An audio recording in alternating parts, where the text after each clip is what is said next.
PC ജോർജിന്റെ അടുത്ത കാലത്തെ പെരുമാറ്റത്തിൽ ശക്തമായ ആത്മീയ ചുവ ആരെങ്കിലും രുചിച്ചാൽ കുറ്റം പറയാൻ കഴിയില്ല. ഹൈന്ദവ ആത്മീയതയോടെ ചായ്വ് ചീഫ് വിപ്പിന് അല്പം കൂടുതലാണ്. ആറന്മുള വിമാനത്താവള സമരത്തിൽ പങ്കെടുക്കാൻ എത്തിയപ്പോൾ അത് ഊട്ടിയുറപ്പിച്ചു. ഈശ്വരന്മാരുടെ സംസ്കാരമാണ് ഭാരതത്തിൻ്റെത്. ആ സംസ്കാരത്തിൽ ലോക സമസ്ത സുഖിനോ ഭവന്തു എന്ന് പറയുന്ന സംസ്കാരമാണ് ഭാരതീയൻ്റെത്. ലോകം മുഴുവൻ സുഖമുണ്ടാവട്ടെ എന്ന് പ്രഖ്യാപിക്കുന്ന ഈശ്വരന്മാരുടെ മഹത്വം ഉൾക്കൊള്ളുന്ന ഭാരതീയതയാണ് ഇന്ത്യ രാജ്യം. നരേന്ദ്രമോദി പ്രധാനമന്ത്രിയാകുന്നതോടെ പലരും ഇമാതിരി മാറ്റങ്ങൾക്ക് വിധേയരാകുമെന്ന് ചിലരൊക്കെ പ്രവചിച്ചിരുന്നു. ദൈവാനുഗ്രഹം കൊണ്ട് നമ്മുടെ മോഡി, പ്രിയകരായ മോഡി ഇന്നലെ പാർലമെന്റിലേക്ക് ചെന്നപ്പോ അദ്ദേഹം സുക്കൂത്ത്, മുസ്ലിങ്ങളുണ്ടോ അവിടെ ആരെങ്കിലും സുക്കൂത്ത് ചെയ്ത് കണ്ടായിരുന്നു? സുക്കൂത്ത് മലപ്പുറം ഞാൻ പറയുക, അതായത് തല കുമ്പിട്ട് വണങ്ങുന്നു കണ്ടായിരുന്നു. ആ നടയിൽ ഇന്ത്യൻ പാർലമെന്റിലേക്ക് കയറി ചെല്ലുമ്പോ ആ നടയിൽ നെറ്റി മുട്ടിച്ച് വന്ദിക്കുകയാണ് പാർലമെന്റ്.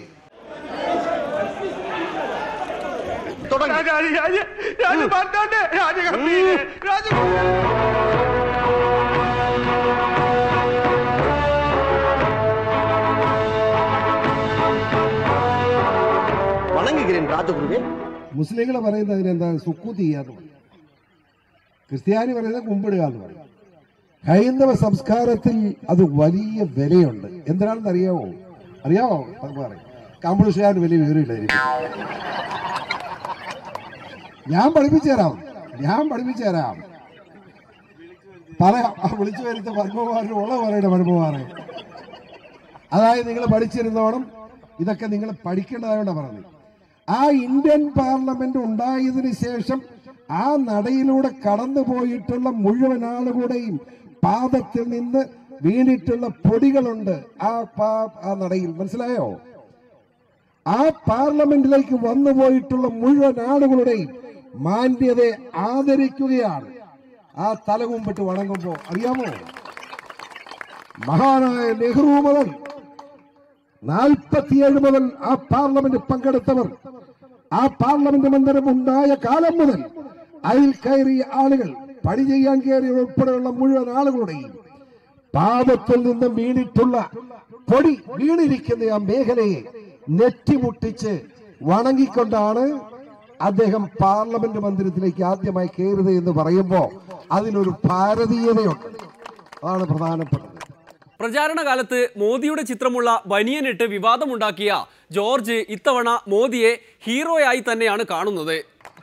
സത്യമായിട്ട് നമ്മൾ കാണണ്ടേ, അതുകൊണ്ട് പറയുക. ഇപ്പൊ എല്ലാവരും വിജയിച്ച് ഞാൻ BJPയുടെ അല്ല, BJPയുടെ ഒരു ബന്ധവുമില്ല, പേടിക്കണ്ട, നിങ്ങൾ ആരും തെറ്റിദ്ധരിക്കണ്ട. തീരെ ഇല്ല ഉള്ളത് പറയുമ്പോൾ BJP പോകാനാണ്. നിങ്ങളെപ്പറ്റി ഉള്ളത് പറയുന്നുള്ളൂ. നീ ഒഴിവായി കൊള്ളാവുന്ന MLA എന്ന് ഞാൻ പറയുമ്പോൾ നിന്നോട് കൂടാനാണോ? അത് വളം പറ. ഇതാ കുഴപ്പം. ഒരു കാര്യം നല്ലത് പറയത്തില്ല, ഉള്ളതും പറയത്തില്ല.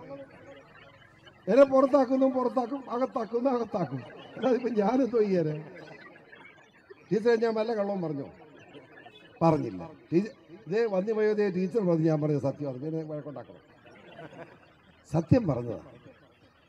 അതുകൊണ്ട് ഞാൻ പറഞ്ഞു, ആ മനുഷ്യൻ പ്രധാനമന്ത്രിയായി ചാർജ് എടുക്കുമ്പോൾ ഈ വിമാനത്താവളത്തിന്റെ കാര്യം അന്നേരെ ചെന്ന് പറയണം.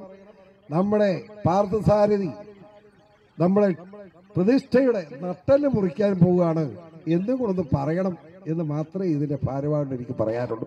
ഞാൻ പറയുന്നുണ്ട്, സംശയിക്കണ്ട. കാണും, എന്താ സംശയം?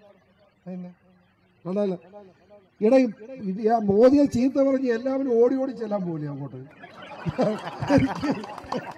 കാരണം ആ ഇന്ത്യ രാജ്യത്തിന് ഭരണസാരഥ്യത്തിലേക്ക് വന്നിരിക്കുന്ന മോഡി ഇന്ത്യൻ പ്രധാനമന്ത്രിയെ കാണാതെ ഈ അനന്തബാബു ചേട്ടൻ താമസിക്കാതെ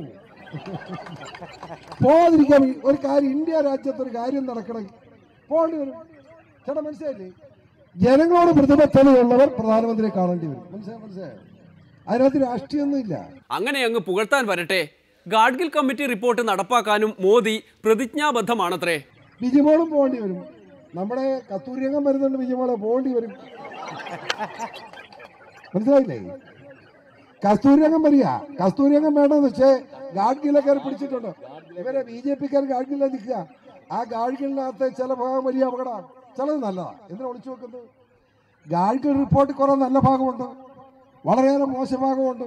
പൂർണ്ണമായിട്ട് അത് എടുക്കരുത്. നല്ല ഭാഗം എടുത്തില്ല, ചീതഭാഗം കളയണേ എന്ന് പറഞ്ഞ് പോയി കാണാതിരിക്കാൻ പറ്റുമോ? കണ്ടില്ലേ, തല കാണുകയില്ല, വേറെ കുഴപ്പമൊന്നുമില്ല. കൃഷിക്കാരന് പടിപൊളിയും. അതാണ് ഞാൻ പറഞ്ഞത്. ഇന്ത്യൻ പ്രധാനമന്ത്രിയെ കാണുന്നതിന് ആരും മടി വിചാരിക്കേണ്ട. എല്ലാ രാഷ്ട്രീയക്കാരും കാണേണ്ടവർ കാണണം. കാരണം പ്രധാനമന്ത്രിയാണ്. പ്രത്യേകിച്ച് ഇത്രമാത്രം ഭൂരിപക്ഷത്തോടുകൂടി വന്നിരിക്കുന്നു. അതിന് വളരെ മഹത്വമുണ്ട്. പ്രാദേശിക കക്ഷികൾ പോലും തകർന്നു പോയി. ആകെ 2 പെണ്ണുങ്ങൾ രക്ഷപ്പെട്ടു. മനസ്സിലായോ? പെണ്ണുങ്ങൾക്ക് ഇപ്പൊ മാർക്കറ്റ്.